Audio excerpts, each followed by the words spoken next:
Right, I'm gonna be a bit boastful here. I'm gonna be a bit arrogant here. I'm gonna be a bit proud because this is what I would genuinely do in real life.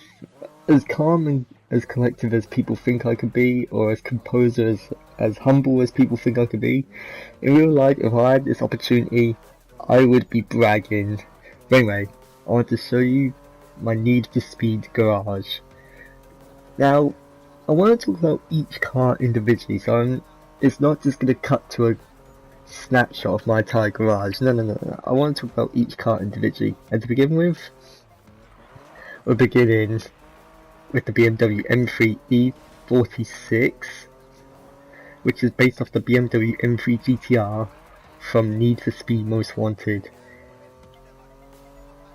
I have been crafting this car to try and be as balanced as possible, so it's quite easy to drift, but at the same time I still have a lot of grip. So I've even purchased grip tyres while I've been sort of tuning the suspension to allow for more drift while opening up the differential, but not too much because I don't want this car to just start sliding about and all that. I want there to be some stability, some control, because I want this to actually be an improvement on the BMW M3 GTR. Because if you've ever played Need for Speed Most Wanted or Need for Speed Carbon, the opening mission of Need for Speed Carbon and one of the challenge runs of Need for Speed Carbon, or if you've unlocked this car in Need for Speed Most Wanted, the 2006 edition, you will know that this car is a bastard to drive. Anyway, I've been crafting this car. It now goes over 200 miles an hour. If I could have any car in real life, I would actually have this. I'm being genuinely serious. I'd craft this car in real life if I could. But anyway, on to the next car. Next car, you may have seen me driving in another game. Maybe you haven't. Let's see. It's the Nissan Skyliner GTR V-Spec. Now this car, again, there's something special to me about this car. I would actually love to own a Nissan Skyliner GTR, the V-Spec, because V-Spec is the more performance tuned, the more enhanced car.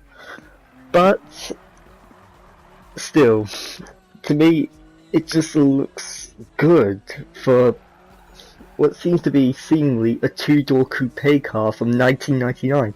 This car, to me, still holds up. It looks quite good, and if you are good with developing body kits, you can make this thing look amazing. Now, I just want to draw your attention to one thing. If you've read the license plate, you will notice it would have said O'Connor. Now, why did I decide to change the license plate to O'Connor? Very simple.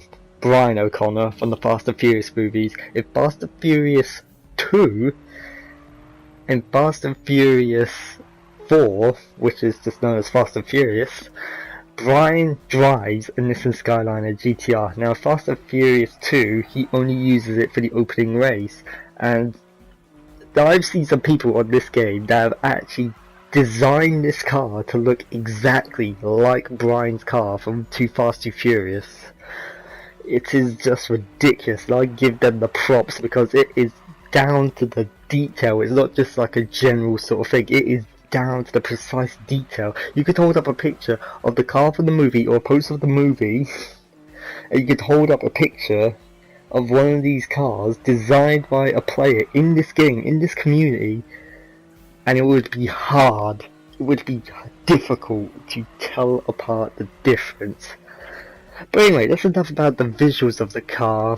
Let's talk more about performance. Now, this game requires quite a few drift events. As you can see here, the gameplay currently with the Nissan GTR, or Nissan Skyliner GTR rather. This is a drift contest, which is basically just about, well, drifting for points. That's stupid. Did you not know what a drift contest was? If you honestly didn't know what a drift contest is, I'm not trying to make fun of you, because we've all been there in terms of ignorance. And that's not to say ignorance is a bad thing. We're all born ignorant, but we must learn in order to escape ignorance. Now, I was going off on one there. This is Skyliner GTR. I have built this car to mainly focus around drift, so I only exclusively use it in drift events. it is my little darling for drift. Like, I've completely opened up the differential, I have completely reworked the suspension, and the gear ratios, I've made them a bit shorter, just a tiny bit shorter, just to allow me to climb to higher gears quicker, although this does reduce my top speed. However, speaking of top speed, I have fiddled around the car, bought upgraded parts, and whereas the BMW M3 can hit 217 miles an hour, this doesn't shy below 200. No, this can still hit 211 miles an hour, so it's not like this car is terrible at speed or anything. It's just I prefer to use this car more for drift. The way I've built my garage is my Nissan Skyline and GTR I will use exclusively for the Gymkhana events, for the drift contest events, for the torque events, or the tongue events. I can't remember what they're called. I think it's like Togue, Torque, I don't know. Togue or Torque or whatever the fuck it's called. It's basically like a hardened version of the drift contest, where you get points for speed, drifting, being in first place, blah blah blah blah. Anyway, that's where this is got like GTR out of the way. I've designed it to be like Brian O'Connor's Nissan Skyline from Fast and Furious, the 4th movie. Anyway, the next car I wanted to show you, it is my little baby. This car is my little darling in terms of my garage, and you'll see what it is now. 3, 2, 1. The Ferrari 458 Italia, released in 2009. If some of you have ever met me in real life and have begun talking to me about cars, there is one little fact I'll always bring up.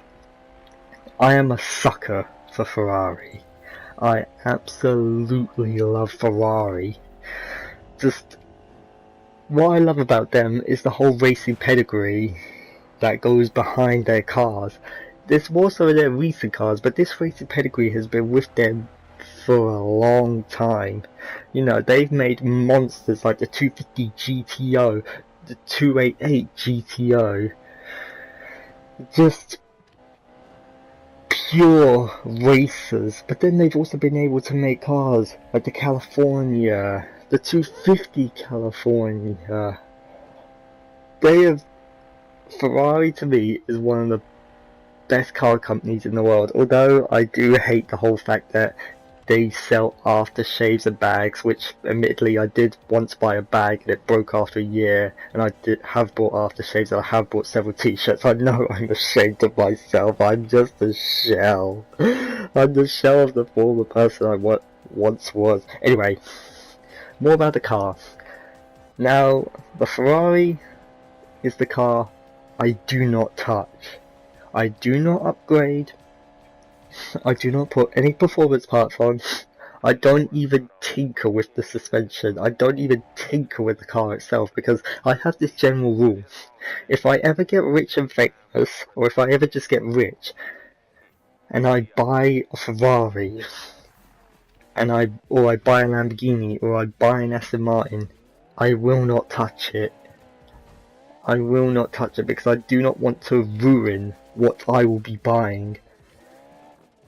But anyways, I'm coming towards the end of the video, and I just wanted to leave you guys with one thing: the noise of the 250, not the 250, the 458. I wanted to leave you with the soundtrack, because that is one other reason I absolutely love and adore this car, and why I love Ferrari, just the soundtrack they produce. But anyway, I'll see you guys in the next video. I am